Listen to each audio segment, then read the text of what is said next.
Praise the lord. హల్లెలూయా. దేవుని వాక్యం చదువుకుందాం. యాకోబు పత్రిక 4వ అధ్యాయం 7వ వచనంలో ఒక మాట.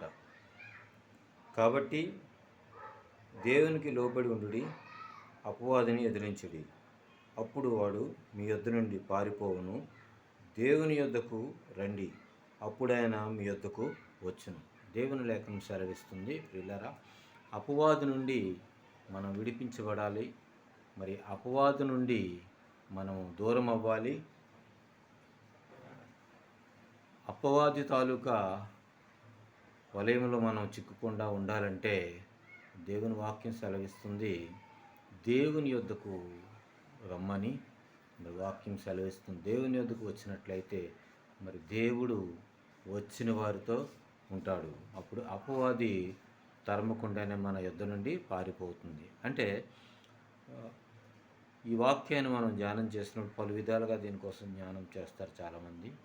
అయితే లోకానుసారంగా ఉన్న యవ్వనస్తులు, యవ్వనురాళ్ళు, మరియు లోకంలో లోకరీతిగా జీవిస్తున్న వారు అపవాదం ఎదిరించడం అంటే అపవాదం ఎక్కడో ఉంది అని వెతికి దాన్ని ఎదిరించడం కాదు, కానీ మనలో, మన శరీరంలో, మన ఆలోచనలో, మన ప్రవర్తనలో, మన కదలికల్లో అనేకమైన చెడు ఆలోచనలు, చెడు ప్రవర్తన, చెడు అలవాట్లు, మరి దైవానికి విరుద్ధమైన ఆలోచనలు మనలో నుండి దూరపరుచుకున్నప్పుడు అపవాదుని మనం ఎదిరించిన వారు అవుతాం.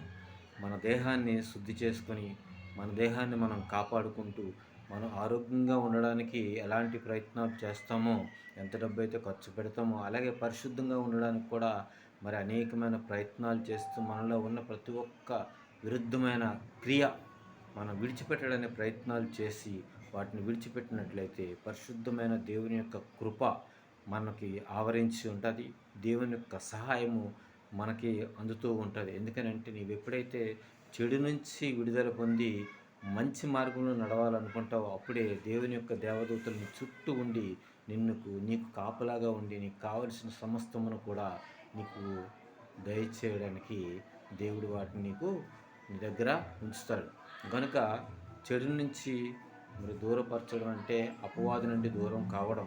కనుక చెడు మాని మేలు చేస్తే అపవాది నుండి దూరం అయ్యి దేవునికి దగ్గర అవుతాము. దేవుని యొక్క సహాయము, దేవుని యొక్క మేలు మనపై ఉండాలంటే మరి చెడుని విడిచిపెట్టడానికి ప్రయత్నాలు చేయాలి. చెప్పినంత ఈజీ కాదు చెడుని విడిచిపెట్టడం, కానీ విడిచిపెట్టాలి దేవుని కోసం.